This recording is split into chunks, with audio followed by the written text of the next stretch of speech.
Hello, everybody, and welcome to Bake and Defy Magic. I'm your host, Jam, and I'm joined by my co host, Jude, Howdy. and my co host, Lucy. I woke up to do this. I'm so sorry, Lucy. We tortured you. Yep. No, it's okay. I chose the West Coast life. Forced her to Hey. wake up at the inhumane hour of 11 a.m. Look, all right. No, I'm right I'm there a with Magic you. player.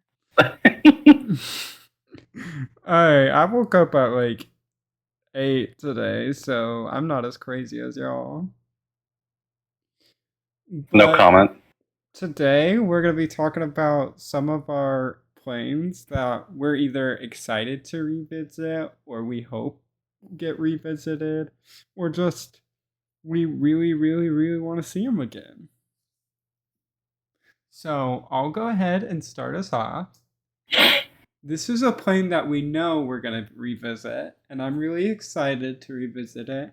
It's Ikoria, the home of monsters and mutate. And I have been waiting to see some cool Godzilla monsters reprinted. And maybe we'll get more Godzilla cards too. Yeah, I've always kind of been of the opinion that Ikoria got a pretty raw deal between coming out right after COVID or like right in the middle of it, and like the first lockdowns, especially. Between that and just like Companion being the mess that it was, I kind of felt like we are never going to see like an Ikoria set again, but I would really like to go back to it, and I feel like we probably will at some point. It might just take a while. I think I agree. I think Ikoria was. It was unfortunate because mechanically it was a mixed bag of like Companion's the most broken mechanic ever printed. Yeah. Mutate's very confusing in paper, especially. But like as we've already discussed on another version of this podcast, a lot of us really like Mutate, even if it is complex. We really like the big behemoth themes. I hope we never see cycling on this plane again, because for some reason they decided to make that the most broken mechanic in the set besides Companion. For limited, at least. Yeah. As a drafter, I would not recommend going and drafting Ikoria anytime soon if you get a chance. But I love this plane. I want more Godzilla stuff. I don't know if we'd actually get more of a Godzilla crossover, but if I can get another Gigan, I'll be happy. I was already happy to get one Gigan on a good card, no less. All right, so that was my first pick, and we all agree. So no bashing yet. And now it's somebody else's turn. Yeah, this is mine. So when I hear this assignment, the first thing I think of is places that we're less likely to go that I'd really like to go. And I have always thought Segovia would be a really fun plane to go to for a full set. Yeah, it's a little bit of a gimmick because it's small world. Like things that are there are smaller than they should be in comparison to things from other planes. And I believe in the lore when an entity goes to Segovia, they are reduced in size, and the reason the Phyrexians didn't shrink in size upon invasion was because of the way they did it. Yeah, the past opens a world for big people, small world. But look, you can get 3/3 Leviathans on Segovia. It's just fun. This would be an easy way to sneak in some smaller creatures for typal strategies that struggle to have smaller creatures, like the big ones for every color of, like, I guess dragons pretty much solve that problem, but like even angels don't have a lot. Demons, it's kind of a weird thing. Obviously it's odd to print tiny leviathans, but you could do that on Segovia and it's adorable. Tiny sphinxes, tiny giants, even if you want. Tiny giants. Lucy, I think you sold me. I think you sold me. Just because tiny versions of beloved creature types that would never get, that are less likely to get tiny versions of themselves, just for like some undergloved tribal decks. I do want that. Yeah. You I would know, also be we super got down. Segovia Angel. Yeah, Yeah. we got Segovia Angel as a 1/1 for single white. If that just doesn't set the precedent of how far a Sarah Angel shrinks on this plane, you know? Yeah. No, I love the idea of going to a small world. I would be very curious as to like what mechanics they would cook up for it to like represent that. They've been talking a lot on the Edge of Eternity's promo material about like trying to convey a sense of scale with it, and I'm very curious as to what it would look like to do that in reverse. Like, would we see Skulk come back? Maybe that feels like a shoe-in for this plane, but I don't know what else you would do. Maybe this is where you keyword daunting. I think it is what it's called on. Oh yeah, the can't be blocked by creatures with power 2 or less. Yeah, that could be something that you could maybe mess around with on this plane. Maybe that's too good on this plane. I don't know. But, Yeah, I mean, if you're looking for my thought. things to mess around with, I mean, the set's got to have a 4/4 somehow. It just happens to be an Eldrazi Titan that's a 4/4. So that would be great. All right, so I think we're all in agreement on this one. I was a little skeptical at first, but you guys sold me.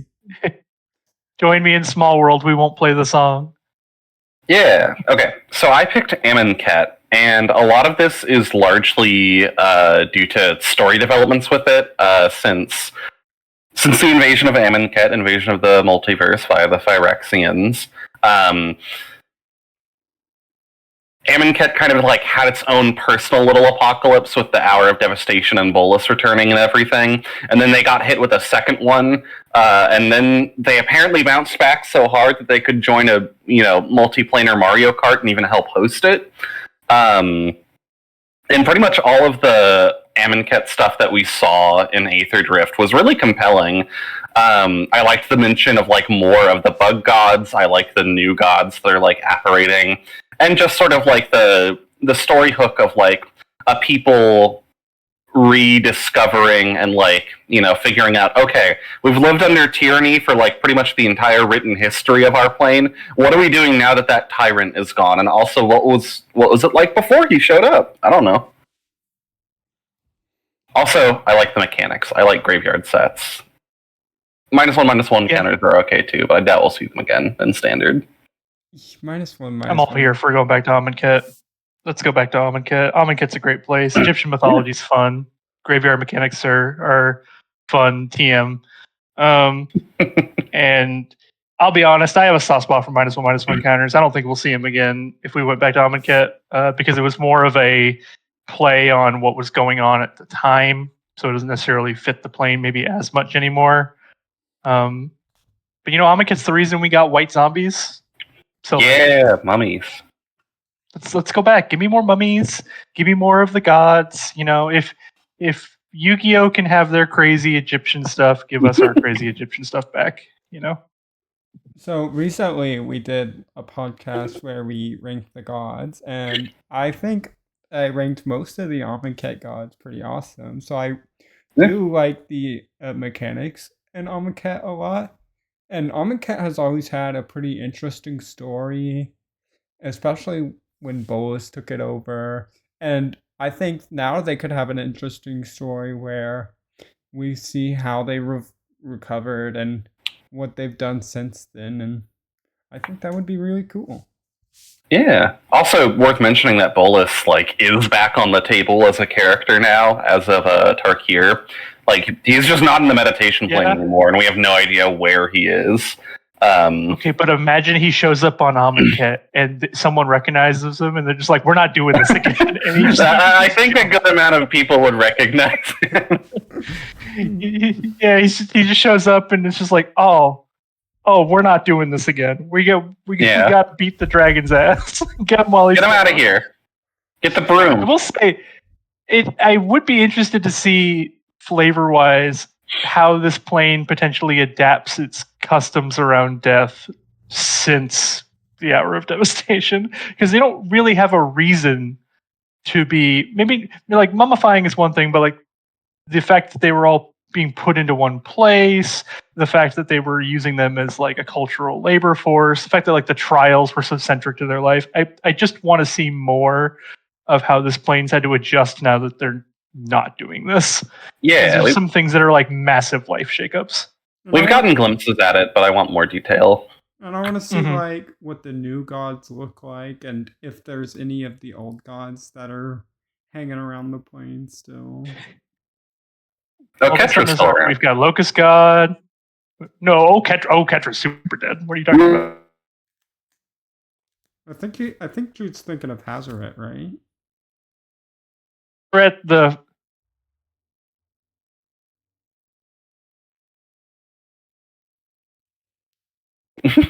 Yeah, Something like that. I feel like it's kind of hard we mechanics. discussed or that in anything the to go gods with. episode. Yeah, we did.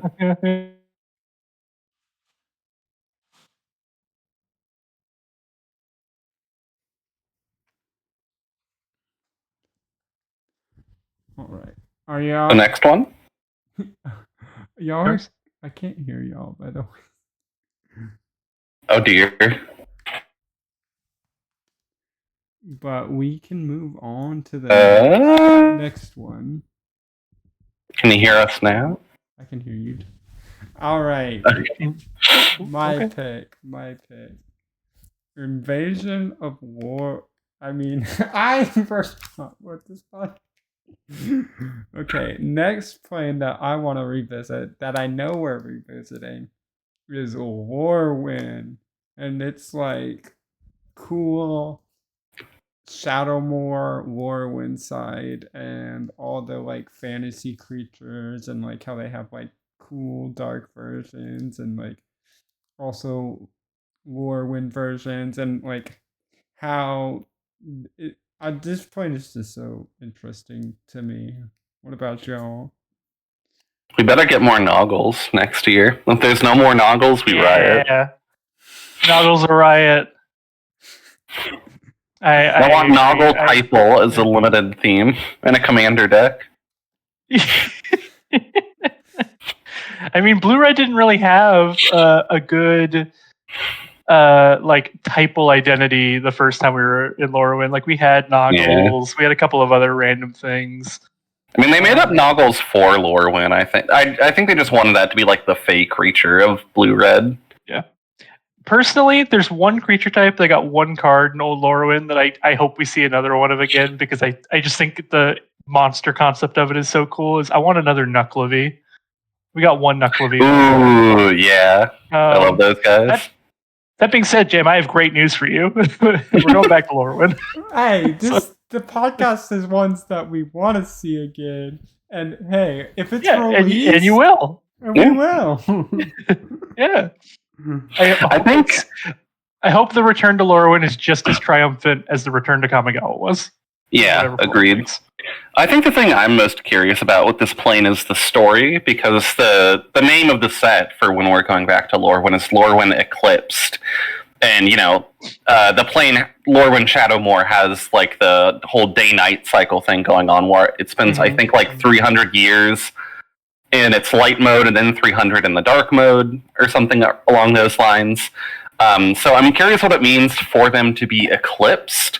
And then I also feel like in this next set is when we're really going to finally start to find out more about the Fomori, who have been this kind of like mysterious old villainous faction that's been built up across a bunch of different sets.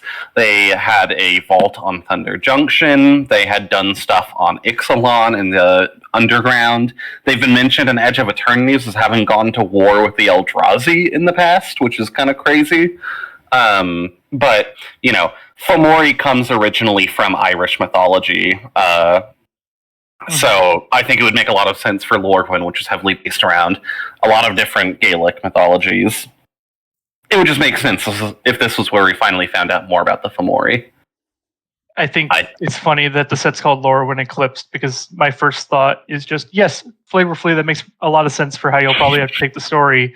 But I also see it as, well, last time we tried 4 sets on this plane and we still couldn't fully explain everything. So how are we going to do this in our new never more than one set structure that we've somehow committed to in the long run? We have to be able to do everything in Lorwyn on this one visit so we can make more room for Avatar. I don't think they're giving Lorwyn 2 set slots, even if we weren't getting Avatar. But yeah, I mean, they don't give anything to set slots. Anymore. I guess they did move the release date of it back to put Avatar. Yeah, I kind of forgot about that. That's grim. Let's talk about happier things. Next card. Yeah. The happiest thing I can think of is going back to Alara, because going back to Alara is like going back to 5 planes at the same time, which is honestly what has made it tricky going back, because you need new identity essentially, or new reasons to go back for all of them. Yes, there was the convergence of the shards, which kind of messes with the planes, but you still have these distinct areas and how they have to interact with each other. I honestly just want to go back to Alara because I love multiple factions that are there. I really couldn't care less for Bant, but I'm here for Jund. I'm here for Grixis. I'm here for Esper. I want to see more of what's going on with these incredibly unique but sharing a world cultures that have been forcibly shoved together, and we haven't talked about them since like 2010. Like, I just want to know what's going on at Alara. My concern is that Wizards also doesn't know what's going on at Alara. And so I just want them to sit down and figure that out so we can go back to a cool place. And Naya's fine too, I guess. They have the Godsire. So I'm kind of on two minds on this one. On one hand, like when I was a kid, this one of the sets that was coming out was like, or it was like the whole Alara block was coming out, and so whenever we would go to Target, whenever I would go with my mom that year, I'd always be like, "Mom, buy me a pack of Magic cards," and I'd see all the cool Alara art, and I'd be like, "Whoa, this game is awesome!" And that was like basically the only way I could interact with Magic when I was a kid. So I have a lot of nostalgia for the plane, even though I've never really played with the cards. On the other hand, I would be very curious as to what kind of like mechanical identity the plane would have these days, because I'm not sure if it would still even be a faction set because of the convergence and also because New Capenna exists. I almost feel like they would want to do something different with the plane other than factions, and also a lot of the mechanical identity for each of the shards is just kind of like the default one. In a lot of respects, like, oh, Bant has Exalted. Oh, Bant Go Wide. That's what every Bant deck is. Oh, Jund has Devour. It's Sacrifice. Yeah. Jund Aristocrat. We've all seen it. Yeah, no, and it worked back then, but I would be very curious as to, like, how they differentiate it now, like 15 years out or whatever. Mm-hmm. I think the shards were like a genius concept when Alara, and like naming them and like giving them strong mechanical identities, and like I feel like it's a little bit easy to go back. I don't know, maybe I'm crazy, and so I feel like we could pretty easily go back mechanically. Story wise, it's a bit harder to go back to. But Yeah. I mean, the convergence was like a big event, and like a lot happened, and like I want to see what happened. Let me see what happened. Yeah. Mark Rosewater has talked about how Alara is a tricky plane to revisit because, like, you know, the big story event is the convergence and all the worlds being drawn together, but the player expectation is, oh, the shards, 3-color faction set. And so how do you square that circle? But that being said, they figured it out with Tarkir, so I'm sure they can do it here too. You know, they figured it out with other complex puzzles, and I'll be damned if the only shard set I'm getting is New Capenna, because Streets of New Capenna was dog water. So please bring us back to Alara, please. I miss Jund, I miss Grixis, I miss Esper. Like, I miss the flavor room. Like, Grixis is basically a land ruled by Lich Lords. Like, it's wild, you know? I will say, I know that if we go back to Alara, we're going to get some kind of Cascade variant. I think Cascade variants are largely unhealthy for the game. And so I'm not really excited about that, but I have a feeling we would get it regardless. They Yeah. always have to put them at a high enough CMC or mana value. Sorry for the kids. That like it's healthy because even just 3 mana cards that had Cascade were good enough to get banned in Modern. Yep. So you just have to be so mindful of things with Cascade. And I think Discover is probably safe, but Discover flavorfully doesn't really make as much sense. I guess they could make it work as like you're Yeah, you could rediscovering make a it plane that's been fused, but Yeah. That was my you thought. would get some kind of Cascade variant. I know that. I know that in my bones because people attribute Cascade to Alara, as they should. All right. Moving on. Okay. So I picked Duskmourn. And I know that some people don't like Duskmourn very much, mostly for the technology aspect of it. And that's fair.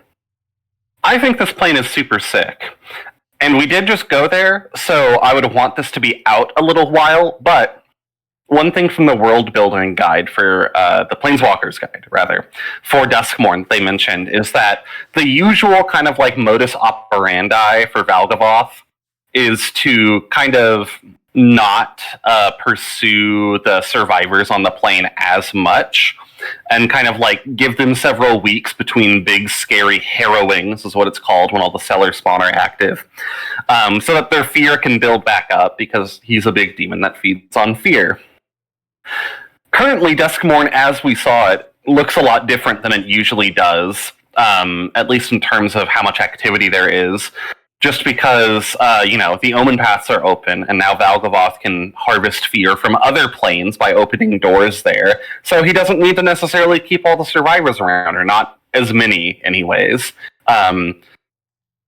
So I feel like Omen Paths are probably getting closed eventually, or at the very least, reducing in number greatly at some point. And it would be really interesting, I think, to go back to Duskmourn after the Omen Paths have closed, and see what the plane looks like when it's a little bit more dormant and just generally more chill. I would enjoy that. I would enjoy seeing Manifest Dread come back. I'm pretty mixed on rooms, but I'm happy to also just have an enchantment-themed world that isn't Theros. Because, I like Theros too, but I like Duskmourn better. I'm all for it. Let's go back to Duskmourn. Some of the flavor was kind of a miss for me. I'm not a huge fan of like I liked that we did some 80s horror stuff, but like I found it really jarring to see cards like the cheerleader or whatever. It just felt really weird in a Magic set to me, and I guess maybe that's a little bit of a more narrow opinion. But I do like the plane for the most part. I like the mechanics that they had in it. I'll be very happy to go back to Duskmourn. I like this idea that the Omen Pass closed. Maybe Valgavoth's just like, well, I was getting a lot of fear. How do I get more fear? I was eating good, and now I'm really hungry. No, DoorDash shut down. Yeah, DoorDash shut down. No, where's my supply of random quirky planeswalkers and their friends? I like Duskmourn. I thought it was pretty cool. I think Valgavoth is pretty cool as like a bad guy.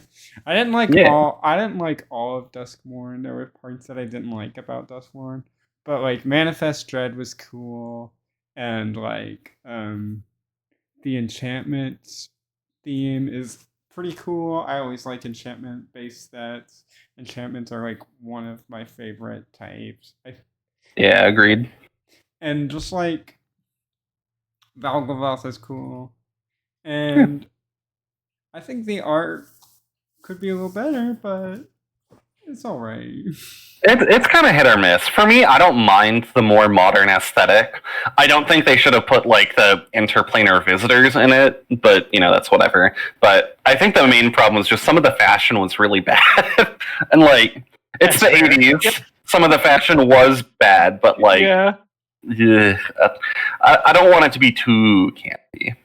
A little bit is okay. At the same time, like I do want to concede, like I do generally like the aesthetic of Duskmourn. I think. Oh yeah. Like I was expecting I was very pessimistic going into Duskmorn because when they first showed it, they showed the art for Valgavoth, and I was sold. I was immediately sold. And then they started explaining what they wanted to do with the set. I was like, now I'm concerned. I thought this was just going to be more of like a really freaky horror set, which it ended up just being a really freaky horror set, which is cool.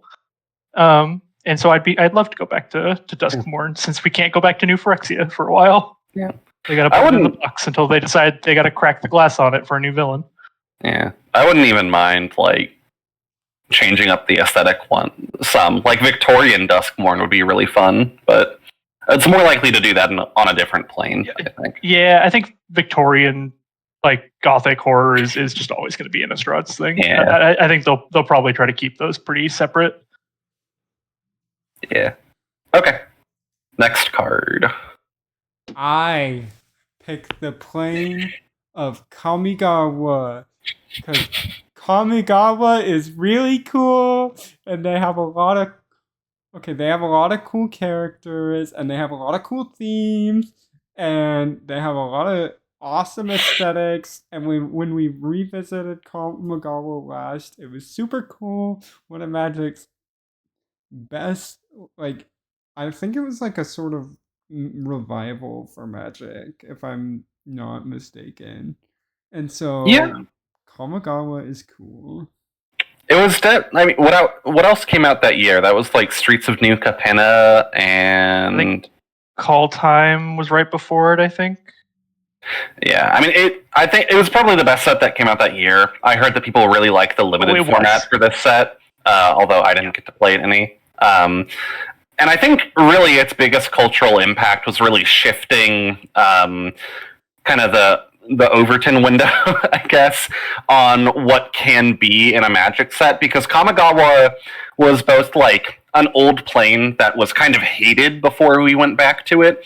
As time went on, there was more and more of like a vocal minority that I think eventually just became a vocal majority of, we want to go back to Kamigawa.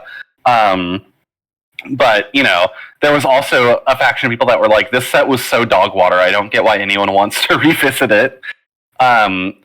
So I think it opened the door for things like Lorwyn, which was another not as, you know, a set that didn't do as well, I think, financially.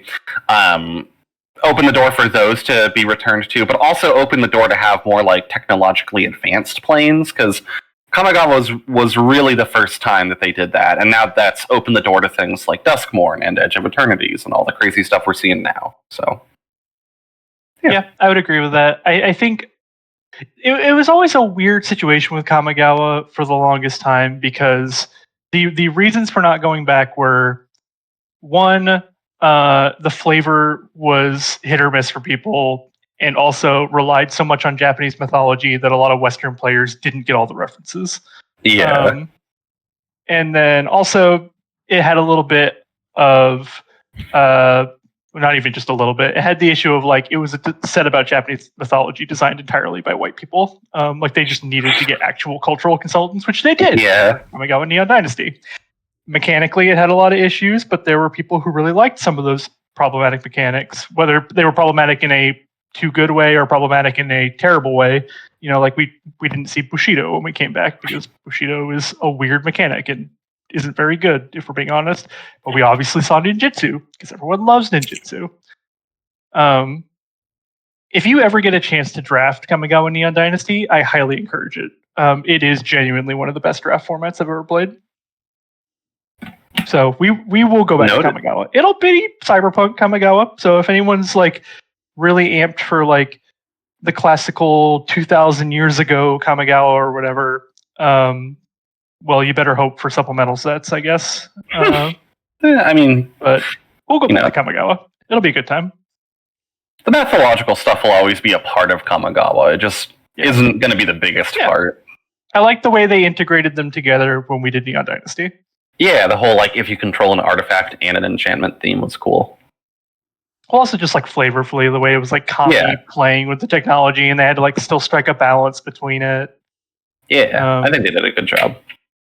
Yeah. Go back to Kamigawa Wizards. Yeah. Don't be I'm sure they will. If you already, I think they're already planning it, probably. Yeah. People really liked Neon Dynasty. All right. Oh, okay. Yeah, so speaking of going somewhere you can't go in a standard set because it needs to probably fit in a side project or some kind of side set like a Modern Horizons. I want to go to Mirrodin Pure. So for those who don't know, when they had announced the set of Mirrodin Besieged, Wizards announced 2 possible sets that they claimed which one would be released was going to be decided by players choosing which faction they would fight for in like pre-releases and stuff. And the 2 factions were New Phyrexia and Mirrodin Pure. Now, secretly, internally, they had not designed anything for Mirrodin Pure. They were not making a Mirrodin Pure set. They always knew they were going to be New Phyrexia. But it gave people the idea. There are mock-ups that Wizards has put out of the product for Mirrodin Pure. This little symbol that this Pure Steel Paladin is staring at is the set symbol for Mirrodin Pure. And this is basically just what if Mirrodin actually managed to fight off New Phyrexia? What if we got this uncorrupted version of Mirrodin? And as someone who's always had a soft spot for artifacts, I would love to see an interpretation of that by Wizards eventually. And I know it would have to come in a supplemental product. I accept that, which means its odds of actually happening are basically less than 1%. But I want to see Mirrodin Pure. Also, fun fact: there's one card in existence with the Mirrodin Pure set symbol on it, and it is oh my god, I just forgot it. No, I believe it's Pure Steel Talisman. It's the one where you tap it and you gain 1 life in addition to getting mana. Let me look this up. Pure Steel Talisman, you said?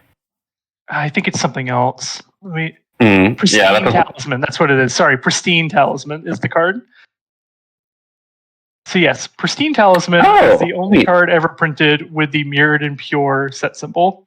I believe it was a promo during pre-releases. Whereas the Phyrexian enjoyers, of which I was amongst, got Plague Mirror. Yeah. I think it would be really cool to see this kind of hypothetical what if, like maybe in another time spiral scenario, or if they ever start doing like, you know, supplemental sets that play around in the past that maybe aren't Modern Horizons sets. Although I don't see Modern Horizons going away anytime soon. Sadly.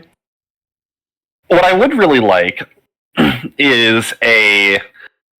so as of the Phyrexian invasion, New Phyrexia, aka formerly Mirrodin, and Zalfir, the Dominarian plane, which was locked in stasis for a really long time, swapped places, like in the multiverse, and the small number of like Mirrodin refugee survivors went to the new Zalfir. So it wouldn't be Mirrodin Pure, and it would probably be a pretty small part of the set, but I would love to see a Zalfirian set, like doing like Afrofuturism as the aesthetic would be really cool, and being able to follow up on like the Mirrodin characters that are still alive and seeing them as kind of like a minority in that culture would be really interesting, I think. Hoth finally living his best life. Yes, you can just chill for a while now. I think Time Spiral is cool, and we could do a Time Spiral set with this, where alternative timelines, and I think that would be cool. Yeah, I mean, it would be really, like... Yeah, doing not just Mirrodin Pure, but also looking at like, okay, well, the Phyrexian invasion clearly doesn't happen in this timeline, or if it does, it's very different. So like, how does this other timeline play out, like post-War of the Spark forward, or something like that? I would love a new variant of a Time Spiral set, or even block, I'd say, you know, but I know we don't do blocks, but I mean like all-encompassing of what that block was with Time Spiral, and yeah. So I don't think we're ever going to get it again, just because they've talked about how much of a headache those sets were. But I will always leave a little bit of my heart for them, because mechanically they are super fun, because you get to see a lot of funky stuff all in one place. Future Sight has just as many hits as it has duds. For every dark steel fortification, there's a Tarmogoyf. It's true. All right. Anything else you guys want to say about this set? Nope. The artist formerly known as Argentum. Okay, so I believe this is our last card on the slides, and this is another one of mine.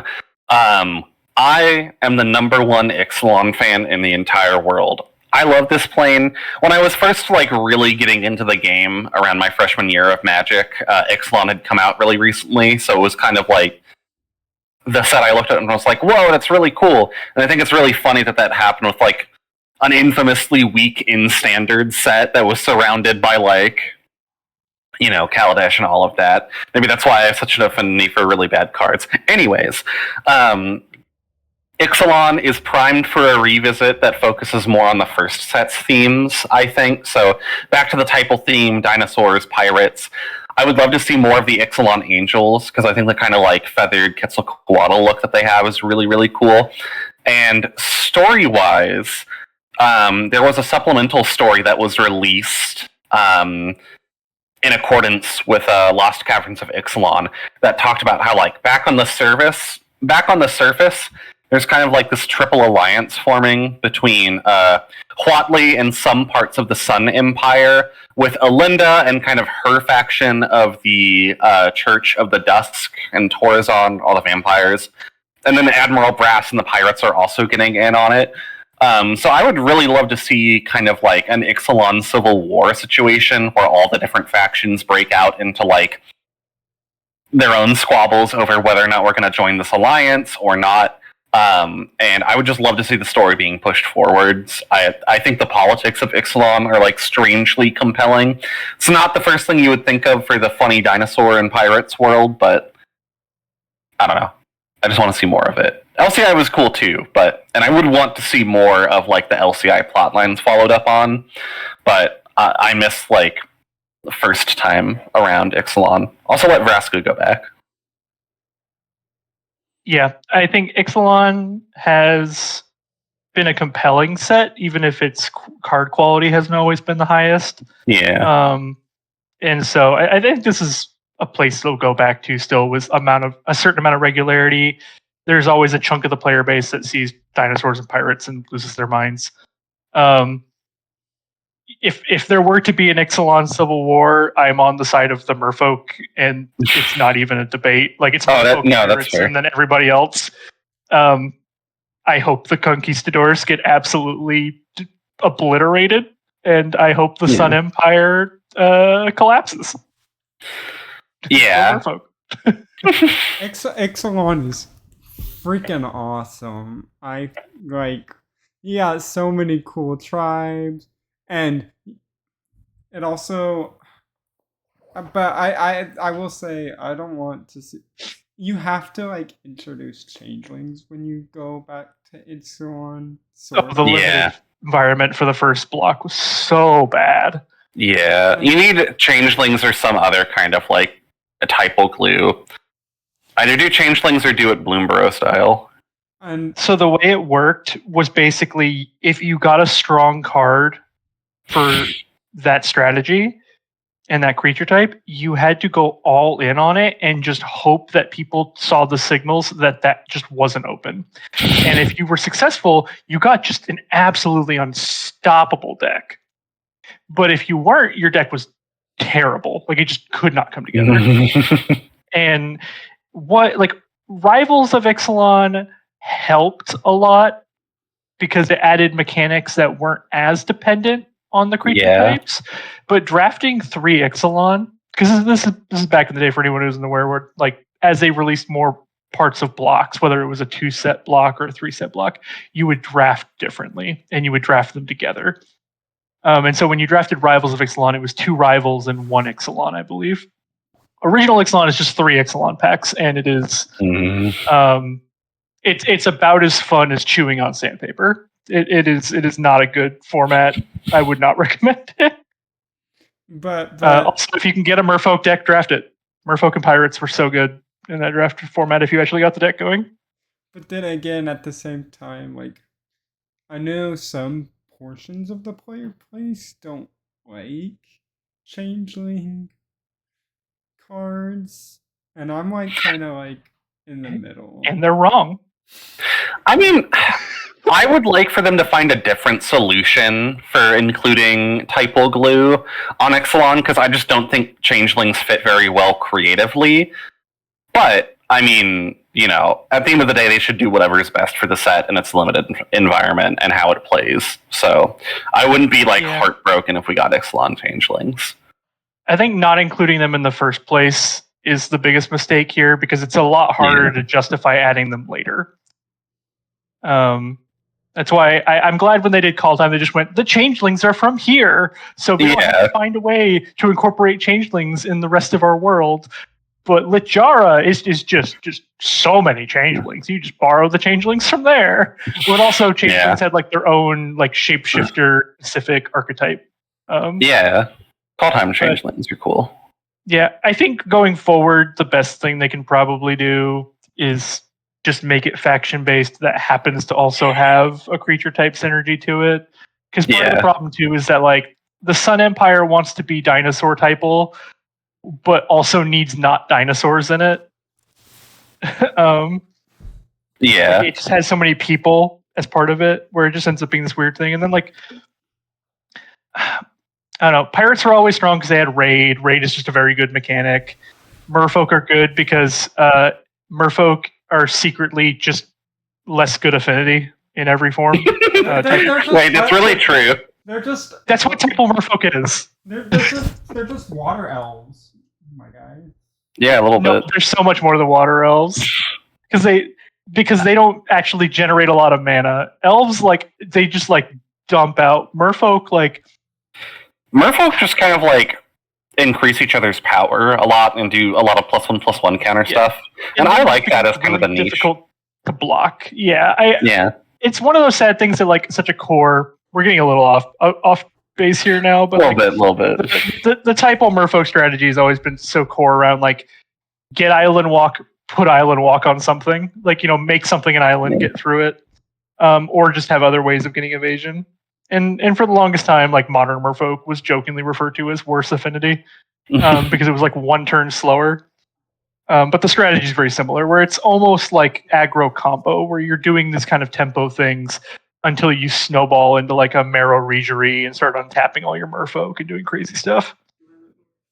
So anyway, go back to Ixalan and give us Marrow Regery and Lord of Atlantis and make it make sense. It's okay. They got Island Paths. It'll be fine. Yeah, Master of the Pearl Trident. There's a Pearl Trident on Araska now. We've found it. Yeah. There's one. Also, giving us 3 mana lords that aren't very good, because they did that in Ixalan for Merfolk, and Kapala or whatever is not good. Also, I want to see Angrath again. I love that guy, but he never has anything to do. That being said, I don't think he would go back to Ixalan. Other than Ixalan, yes. Yeah. I want to see his daughters. Where does this cool Minotaur dad live? Okay, here's your end of the podcast random idea. Give me the next unset is just Planeswalkers in their off time. Wait, that would be so hype. And all I want from it is I want to see Angrath sitting in a chair with like glasses on, reading a story to his daughters. Aww, even though his daughters are grown. Canonically, his daughters, I believe, are basically young adults at this point.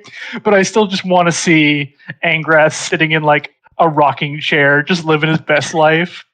You know? The mechanics are based on sagas and stories. And just wait until Jason Vraska's coffee date. Just wait until Jason Vraska's coffee date takes over Legacy, though. Oh, God. Please, actual silver borders. Put an acorn on everything. Unfinity was a mistake. I hate it. Get your stickers out of my formats. Let's read all right. Mind gobbling these stickers. And on that note, I think it is time that we wrap up. Agreed. I'm Jam, and I'm gonna be telling you not to deck and drive while revisiting your favorite planes. Lucy? Don't deck an omen path. Oh, I'm not Lucy, but You could be Lucy, so I'll be Jude in this scenario. Okay, we'll trade. So have a lovely rest of your day, and I don't know, go back to Kamigawa or something. Alright, thank you guys!